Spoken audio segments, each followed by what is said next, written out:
నమస్తే. మీరు చూస్తున్నది టీవీ1. నేను రవీంద్ర. సమాజంలో 85% పైగా ఉన్న మెజార్టీ జనులకి రాజ్యాధికారం దక్కాలన్న లక్ష్యంతో టీవీ9 టీవీ1 చేపట్టిన బృహత్తర కార్యక్రమానికి స్వాగతం. స్వతంత్రం వచ్చి 63 ఏళ్లు గడిచిన దళిత బహుజన ప్రజల జీవన విధానం ఎలాంటి అభివృద్ధికి నోచుకోలేదు. ప్రతి క్షణం బ్రతుకు పోరాటంలో అలసిపోయే దళిత బహుజనులు రాజ్యాధికారం కోసం పోరాటం చేయలేకపోతున్నారు. ఐక్యమవుతున్న దళిత బహుజన వర్గాలను అగ్రవర్ణాలు అడుగడుగునా చీల్చే ప్రయత్నం చేస్తూనే ఉన్నాయి. విభజించు పాలించు అనే పద్ధతిలో దళిత బహుజనులను అణచివేస్తూ వారిని రాజ్యాధికారానికి దూరం చేస్తున్నారు. ఓటు విలువ తెలియని పేద ప్రజలు అగ్రవర్ణాల చేతిలో మోసపోతున్నారు. ఇదే అంశాన్ని మనతో చర్చించడానికి బీసీ ఐక్య వేదిక రాష్ట్ర అధ్యక్షులు అల్లంపల్లి రామకోటి గారు మనతో ఉన్నారు. దళిత బహుజనులకే రాజ్యాధికారం దక్కాలంటే ఏం చేయాలో వారితో చర్చిద్దాం. నమస్కారం రామకోటి గారు. నమస్కారం సార్. మెజార్టీకి రాజ్యాధికారం అనేది ఏ విధంగా విశ్లేషిస్తారు మీరు?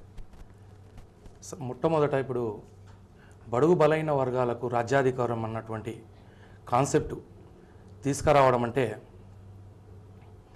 మొట్టమొదటిసారిగా మన టీవీ9కు సంబంధించినటువంటి టీవీ1 వారికి ప్రత్యేక ధన్యవాదాలు తెలుపుకుంటున్నాను. ఎందుకంటే బడుగు బలైన వర్గాలకు స్వాతంత్రం సిద్ధించి 63 సంవత్సరాలు గడిచినప్పటికీ దేశంలో ఏ రాష్ట్రంలో లేనటువంటి ముఖ్యమంత్రి, బీసీలు ముఖ్యమంత్రి ఉన్నటువంటి రాష్ట్రంలో కూడా లేనటువంటి స్కీములు, పథకాలు, రిజర్వేషన్లు కేవలం మన రాష్ట్రంలో ఉన్నాయంటే అది ఈ ప్రభుత్వాలు పెట్టినటువంటి స్కీములు కావు.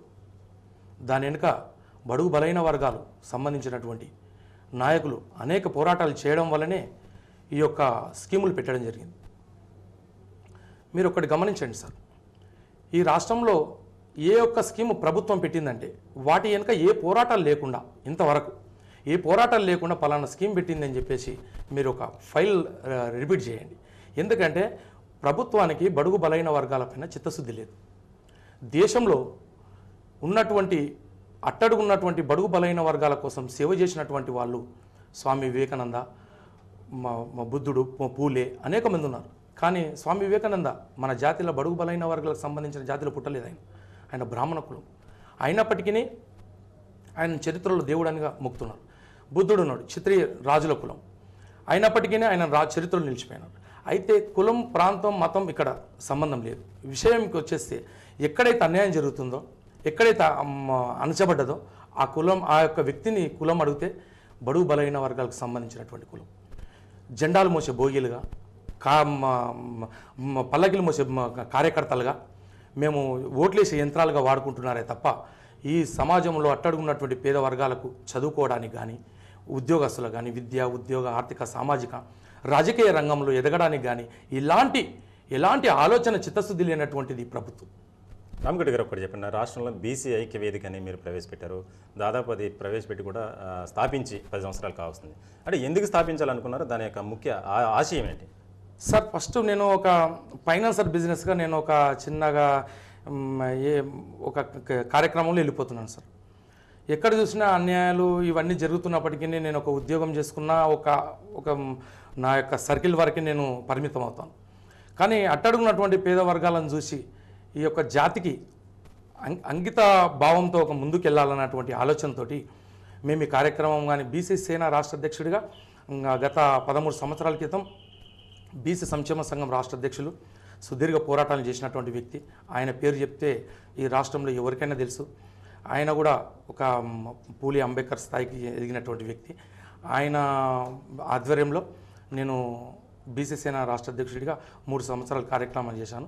మనం చేస్తున్నటువంటి కార్యక్రమాలు చూసి బీసీ ఐక్యవేదిక రాష్ట్ర అధ్యక్షుడిగా నాకు ఒక రిజిస్టర్డ్ చేసుకొని ఆ కార్యక్రమంలో భాగస్వామిని ఫుల్ ఫేస్గా చాలా ఇదిగా కార్యక్రమాలు చేస్తాను సార్. అంటే ఇప్పుడు మన సమాజంలో చూస్తే కనుక ఎస్సీలు, బీసీ, ఎస్టీ, మైనార్టీ వర్గాలకు సంబంధించి ఇటువంటి ఐక్య వేదికలు లేకపోతే ఎన్నో ఫ్రంట్లు అనేసి మనం చాలా చూస్తున్నాం. రోజుకి ఒక్కొక్కటి పుట్టుకొస్తుంది.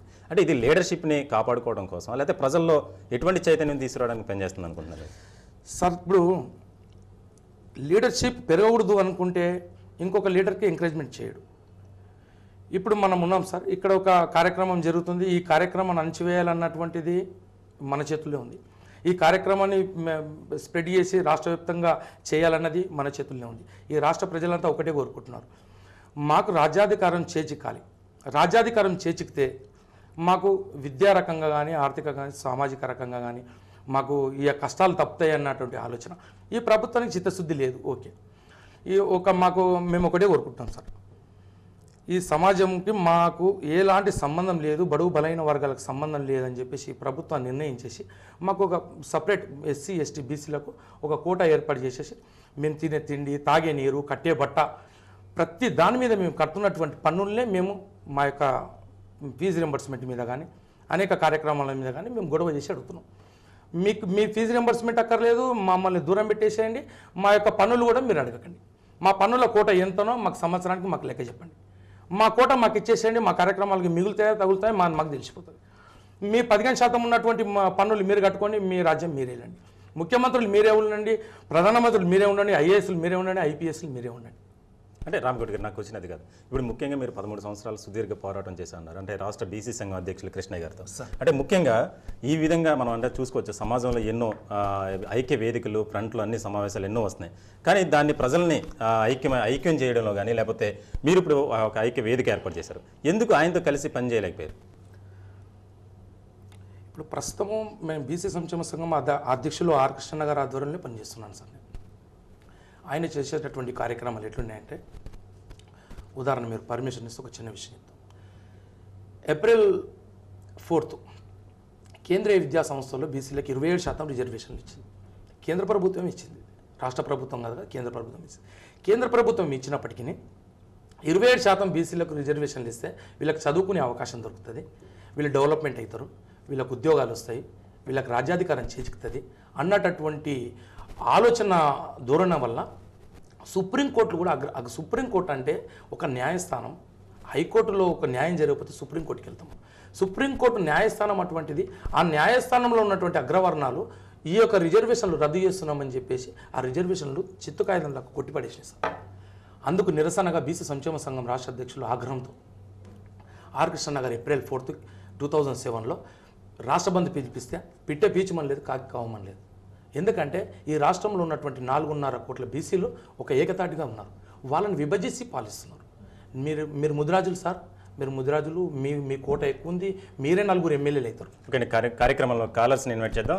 రామకోటి గారితో మాట్లాడాలనుకున్న 9948503355 04066660336 అనే నెంబర్లో ఫోన్ చేసి మీ అభిప్రాయాలను సూచనలను చెప్పవచ్చు.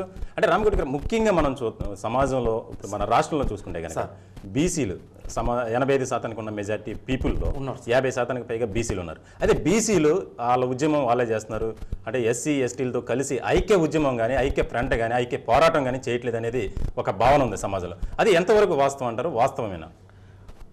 అది వాస్తవమే సార్. అది ఎందుకంటే సార్, ఇప్పుడు ఒక తుఫాన్ వచ్చింది సార్, మనం ఇక్కడ బయటికి వెళ్తాం, ఇక్కడ నుంచి తుఫాన్ వచ్చేస్తుంది. ఆ తుఫాన్ చాలా ఘోరంగా, చాలా ఉధృతంగా వస్తుంది. అటువంటి తుఫాన్లో మనం గమ్యం చేరుకోలేకపోతున్నాం. గమ్యం చేరుకోలేక అక్కడ పక్కపక్కన ఉన్నటువంటి పార్టీల గొడుగు కింద చేరడము తప్పేం కాదు సార్. అది ఎందుకంటే బడుగు బలైన వర్గాలకు సంబంధించినటువంటి రాజ్యాధికారం కోసం దిశగా ఏ స్వార్థం లేని నిస్వార్థ పరులు ఒక పార్టీ దిశకి ఏర్పాటు చేస్తే, వీళ్ళంతా ఈ చిత్తు ఉన్నటువంటి వాళ్ళు, అక్కడ ఇక్కడ ఉన్నటువంటి వాళ్ళు ఒకే గొడుగు కిందకు వస్తారని మా ఆశ సార్. తప్పకుండా ఇలాంటి ఆలోచన ఉన్నటువంటి ధోరణ ఉన్నటువంటి వాళ్ళు కేవలం మాకు కనిపించినటువంటి వ్యక్తి బీసీ సంక్షేమ సంఘం రాష్ట్ర అధ్యక్షులు అని కనపడుతుంది సార్. ఓకే, మీతో మాట్లాడడానికి అనిల్ కుమార్ గారు లైన్లో ఉన్నారు, చింతలపూడి నుంచి. అనిల్ గారు, రామకోటి గారు ఉన్నారు, మాట్లాడండి. నమస్కారం రామకోటి గారు. సార్ నమస్కారం సార్. నమస్కారం అండి సార్. సార్, ఒక బీసీలనే ఎక్కువ ఎగ్జామ్ చేస్తున్నారు, ఎస్సీ ఎస్టీలకు కూడా అత్యధిక రిజర్వేషన్ ఇచ్చారు కదా, బీసీలకు ఎక్కువ రిజర్వేషన్ ఇస్తున్నారు. కానీ బీసీ విద్యార్థులకు ఎప్పుడు కూడా ఫీజు రియంబర్స్మెంట్ చాలా లేట్గా వస్తుంది సార్. సార్ ఫీజు రియంబర్స్మెంట్ కూడా బీసీలని చాలా అత్యల్పంగా చేస్తున్నారు సార్. సార్, మీరు అడిగిన ప్రశ్న చాలా బాగుంది సార్. ఎస్సీ ఎస్టీలకు ఫీజు రియంబర్స్మెంట్ కేంద్ర ప్రభుత్వం ఇస్తుంది సార్. కేంద్ర ప్రభుత్వం ఇచ్చేటటువంటి బడ్జెట్లో ఎలాంటి లోపం ఉండదు. ఇక్కడ ముఖ్యమంత్రి పెట్టినటువంటి మన జనవరి 28, 2008లో సార్, 2008లో ఒక నిరాహార దీక్షలో ఒక 16 డిమాండ్లు పెట్టేసి మన బీసీ సంఘాలు, బీసీ ఉపసంఘాలు, బీసీ కులాలు అన్నీ కలిసి మన ఆర్ కృష్ణయ్య గారికి మన సపోర్ట్ చేయడం జరిగింది. అప్పుడు 16 డిమాండ్లు పెట్టారు.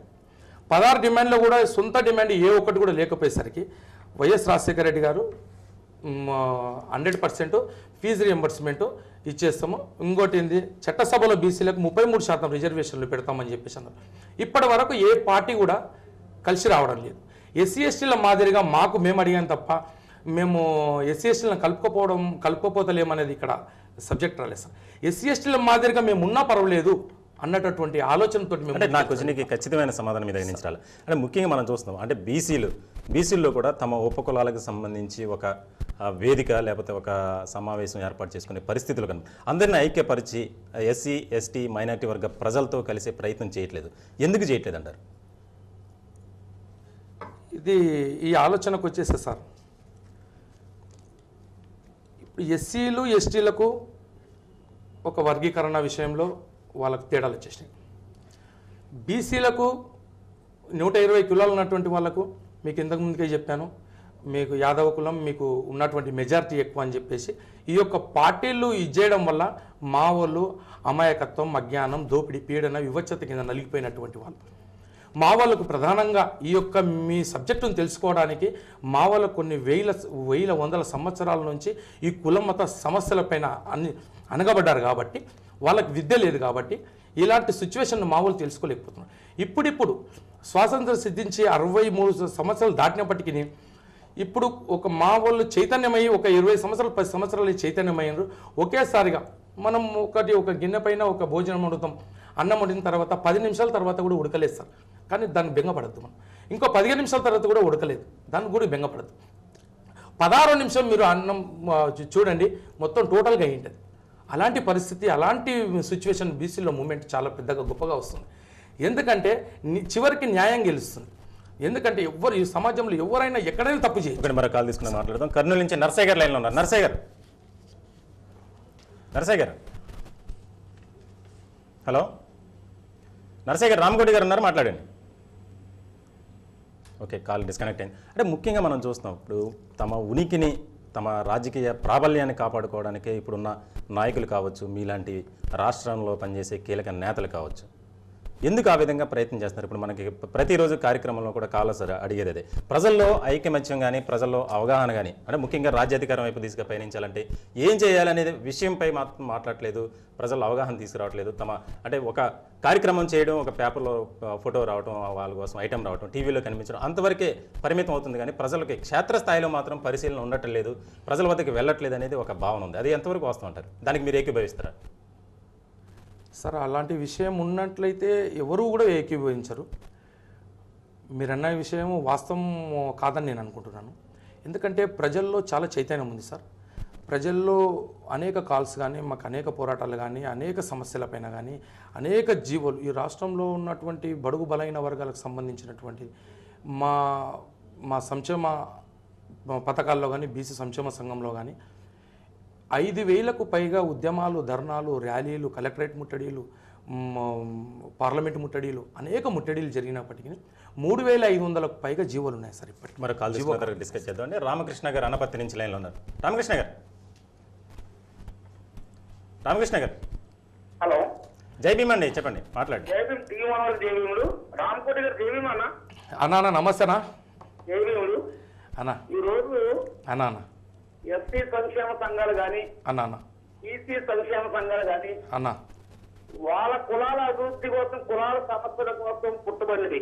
అన్నా రాజకీయ అధికారం చేతికించుకోవాలన్న ఆలోచన, అన్నా దళిత బహుజనులకు రాజకీయ అధికారం కావాలన్న ఆలోచన చాలా మంది నాయకుల్లో లేదు. మా కుల సమస్యలు పరిష్కరిస్తే చాలు, మా కుల సమస్యలు పరిష్కరించడానికి ఏదో రాజకీయ నాయకుడిని, అక్కడ రాజకీయ పార్టీని అంటి పెట్టుకుని వెంటాడితే చాలు, మా సమస్యలు కొన్ని తీరుతాయి అనే ఆలోచనతో 180 మంది ఉన్నారు తప్ప, ఈ చిన్న కులాలు ఏకమయ్యి రాజకీయ అధికారం సంపాదించాలి, ఈ రాజకీయ అధికారంతోనే మన సమస్యలు పరిష్కరించబడతాయి అనే ఆలోచన చాలా మంది నాయకులు లేదు. ఇది మాత్రం వాస్తవం. రెండోది, ఈసీ సంఘాలు కానీ, ఎస్సీ సంఘాలు కానీ బాబాసాహెబ్ అంబేద్కర్ ఆలోచన విధానాన్ని కానీ, పూలే అంబేద్కర్ ఆలోచన విధానం తీసుకుంటున్నాయి. ఇది ఎప్పుడు కూడా అగ్రవర్ణ రాజకీయ పార్టీలకి నాయకులు తొత్తులుగా ఉంటూ, చెంచలుగా పనిచేస్తూ మాకు చేశారని ఆమె పొగుడుతున్నాం.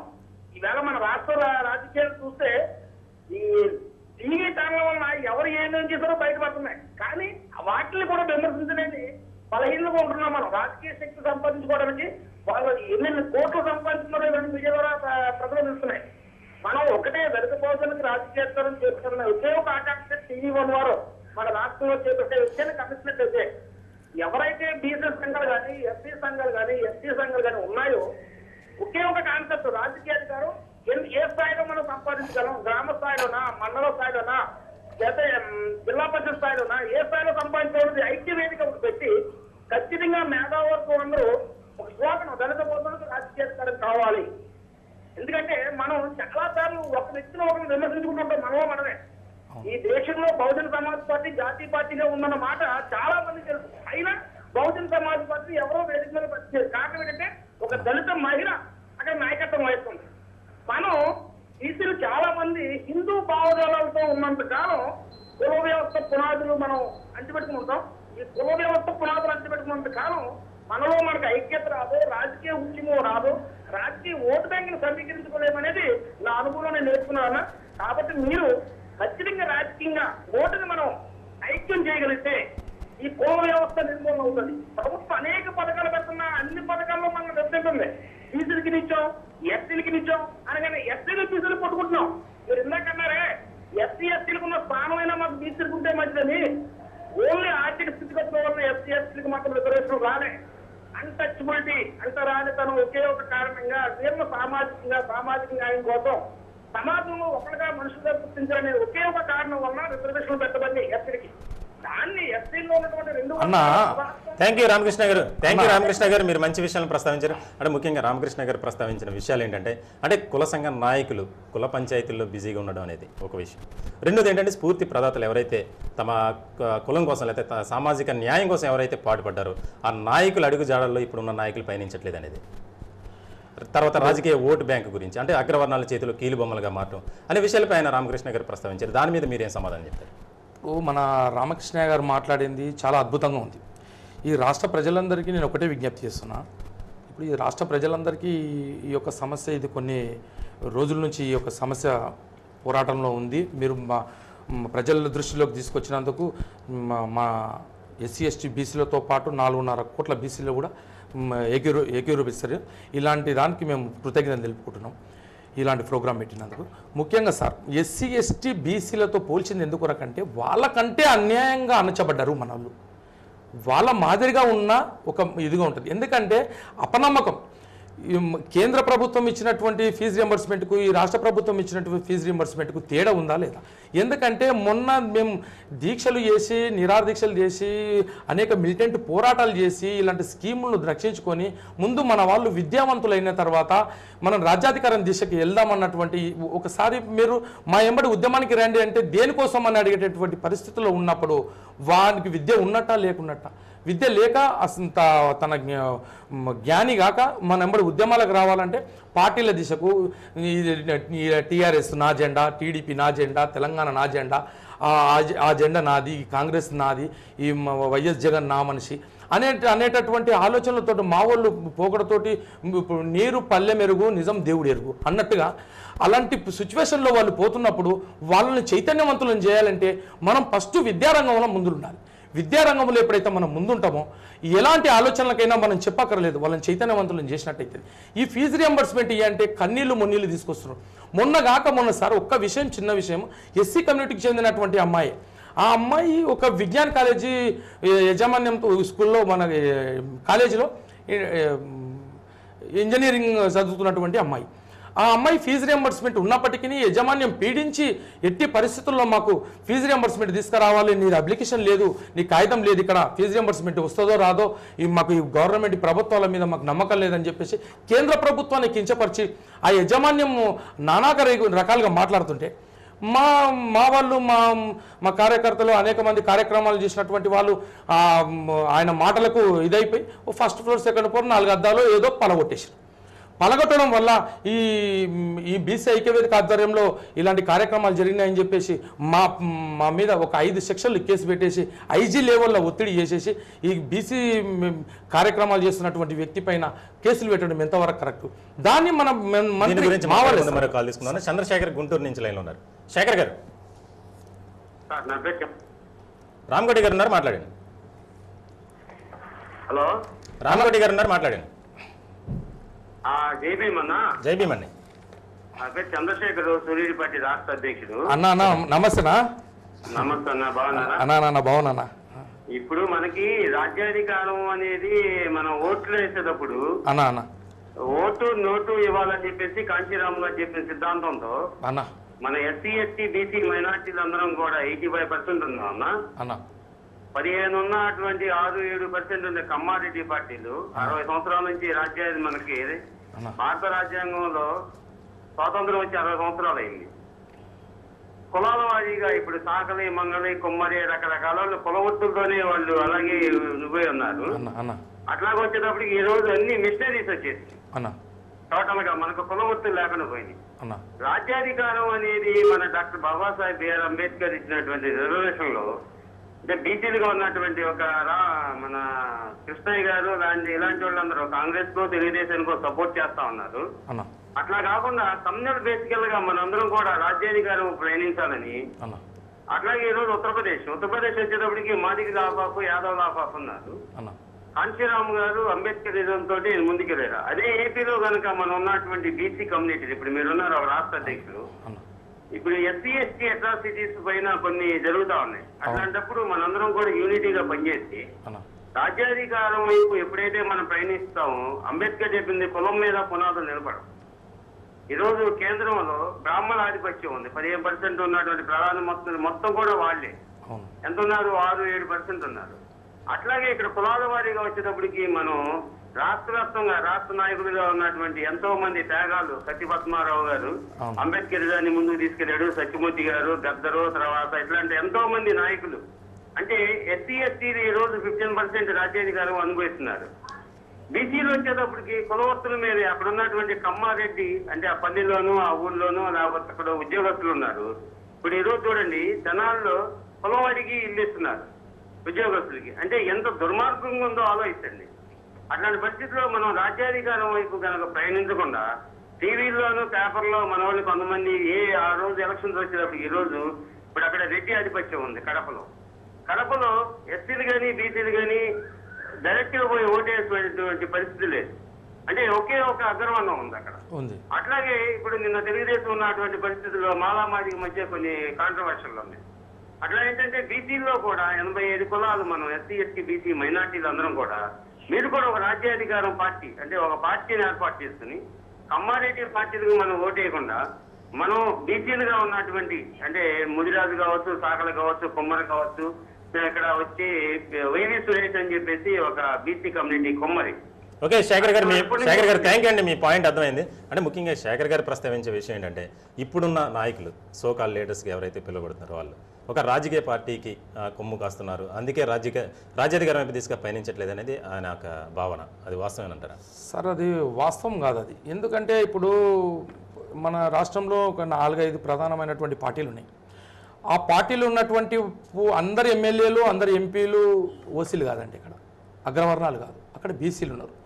ఆ బీసీలు మనకు ఒక ప్రత్యేకమైనటువంటి పార్టీ లేదు కాబట్టి మనం ఆ పార్టీలో పనిచేస్తున్నటువంటి బీసీని అన్నప్పుడు మన నావను మనం కాపాడుకోవడానికి ఆ యొక్క బీసీకి మనం ఎంకరేజ్మెంట్ చేస్తే అది పార్టీకి ఎంకరేజ్మెంట్ చేసినట్టు కాదు. ఎందుకంటే మన బీసీ వ్యక్తిని మనం గెలిపించుకుంటే రేపు ఇవాళ 10 సీట్లు ఇచ్చినటువంటి రేపు 20 సీట్లు ఇస్తాడు. 20 సీట్లు ఇచ్చినటువంటి వ్యక్తి బీసీ మూవ్మెంట్ బాగుందని చెప్పేసి ఒక 40 సీట్లు ఇవ్వడం జరుగుతుంది. అంటే ఇలా అగ్రవర్ణాలకు మనం చేసినటువంటి పార్టీకి చేసినటువంటి సేవ కాదు అది. ఎందుకంటే మన నాయకుడు, మన గౌడ, మన యాదవ, మన ఎస్సీ, మన ఎస్టీ నాయకులు ఎప్పుడైతే ఆ పార్టీలో పనిచేస్తున్నప్పుడు ఆ పార్టీలో ఉన్నటువంటి వ్యక్తిని మనం గెలిపించుకోవడానికి స్వయశక్తులు మనం కృషి చేయవలసి వస్తుంది. అలాంటి సిచ్యువేషన్లో మనము ఇతర పార్టీలకు కొమ్ముగాస్తున్నట్టు అది ఎట్టి పరిస్థితుల్లో కాదు సార్ అది. ఎందుకంటే ఇలా మనం ఎస్సీ ఎస్టీ బీసీలు ఒక రాజ్యాధికారం దిశకు పయనిద్దామని అనుకున్నాం. ఎంతవరకు కరెక్ట్ ఉన్నారు? అందరూ కూడా ఎంతవరకు కరెక్ట్ ఉన్నారు? ఇప్పుడు ఎస్సీ ఎస్టీ బీసీలు ఏకమవుతారా? ఎస్సీ ఎస్టీ బీసీలు ఏకమైనప్పటికీ ఎస్సీలు నాకు ముఖ్యమంత్రి కావాలనే ఆలోచన ఎస్సీలకు ఉంటుంది. ఎస్టీలకు నాకే ముఖ్యమంత్రి పదవి కావాలి, మేము ఒక కమ్యూనిటీ మేము ఒక ఎజెండా వేసినామంటే 100% ప్రభుత్వం దరదలాడుతుంది, మాకు ఒక ఓట్ బ్యాంక్ ఉందన్నటువంటి ఆలోచన ఎస్టీలకు ఉంటుంది. బీసీలకు ఒక ఓట్ బ్యాంక్ అనేటటువంటి ఇంతవరకు రాలేదు కాబట్టి వెనుకడ వేయవలసింది. మెజారిటీ ప్రజలు ఉన్నటువంటి ఇది ప్రజాస్వామ్యయుతంగా మెజారిటీ ప్రజలు అధికారంలో ఉండాలి. ఎస్సీ ఎస్టీల కన్నా బీసీలు 55% ఉన్నారు. 155% ఉన్నారు. రాంపూడి గారు మొత్తం కలుపుకుంటే చంద్రశేఖర్ గారు అన్నట్టు ఇప్పుడు ముఖ్యంగా కడప మనం ఉదాహరణ కనుక తీసుకుంటే ఉప ఎన్నికలో అంటే ఒక సామాజిక వర్గానికి చెందిన వారే అక్కడ పోటీలో ఉన్నారు ఇప్పుడు ఎక్కువగా. అంటే ముఖ్యంగా ఎస్సీ ఎస్టీ బీసీ మైనార్టీ ఎవరైతే ఉన్నారో సమాజంలో 85% పైగా ఉన్న మెజార్టీ జనులు, ఆ మెజార్టీ జనుల నుంచి ఒక నాయకుని ఎన్నుకొని అక్కడ ఎన్నికల్లో నిలబెట్టకపోవడానికి కారణం ఏంటంటారు? ఎన్నికల్లో నిలబెట్టకపోవడానికి కారణం అంటే ఒకటి బలమైన కారణం సార్. ఒంటెద్దు పొగడబోతున్నాడు వైఎస్ జగన్. ఒంటెద్దు పొగడబోకూడదు. ఎస్సీ ఎస్టీ బీసీలను కలుపుకొని పోవాలన్నటువంటి ఆలోచనతోటి మొన్న ఎస్సీ కమ్యూనిటీకి జరిగినటువంటి అమ్మాయి కోసము నిరాహారదీక్ష కూర్చున్నాడు. నిరాహారదీక్ష కూర్చున్నప్పుడు ఆ జగన్ గారు ఒక విషయం చెప్పాలి ప్రధానంగా. ఎందుకంటే కేసులు మోస్తున్నది మేము, బాధపడుతున్నది మేము, చనిపోయిన ఆమె మా అమ్మాయి, నిరాహారదీక్ష కూర్చున్నది మీరు. నిరాహారదీక్ష కూర్చున్నది రాష్ట్రంలో ఎవరు ఆ పలానా వరలక్ష్మి గురించి నిరాహారదీక్ష కూర్చున్నది అంటే వైఎస్ జగన్ అనే పేరు చెప్తున్నారు. ఇలా రామ్కోటి పేరు ఎక్కడన్నా ప్రస్తావించరా? రామ్కోటి పేరు మీద ఇలా చూడండి 5 సెక్షన్ల కేసులు, ఇప్పటికీ పోచంపల్లి పిఎస్లో బెయిల్ రాలేదు, కండిషన్ బెయిల్గా ఇచ్చారు, రోజు సైన్ పెట్టేసి వస్తున్నా. ఇలా రామ్కోటి దేని కొరకు అణిగిపడి ఉన్నాడు? రామ్కోటి దగ్గర డబ్బు ధనం ఆస్తులు ఇవన్నీ ఏం లేవు. చరిత్రలో వాళ్ళకి తెలిసిందో తెలియదో అట్టడుగున్నటువంటి పేద ప్రజలకు చేసినటువంటి వాళ్ళే ఒక అంబేద్కర్, జ్యోతిరావు పూలే వీళ్ళంటే చరిత్రలో నిలిచిపోతారు. ఆ యొక్క ఆలోచనతో మేము ముందుకోతున్నాం తప్ప మాకు ఆస్తులు కావాలి, మాకు డబ్బులు కావాలి, మాకు ధనం కావాలి, కోట్లు కావాలనుకుంటే మాకు ఎప్పుడో వచ్చేస్తారు సార్. ఎందుకంటే ముఖ్యంగా మా స్థాయికి ఎదుటి వ్యక్తి రావాలంటే చర్చా కార్యక్రమాన్ని కొనసాగించే ముందు కార్యక్రమంలో చిన్న బ్రేక్ తీసుకుందాం. చూస్తూనే ఉండండి TV1.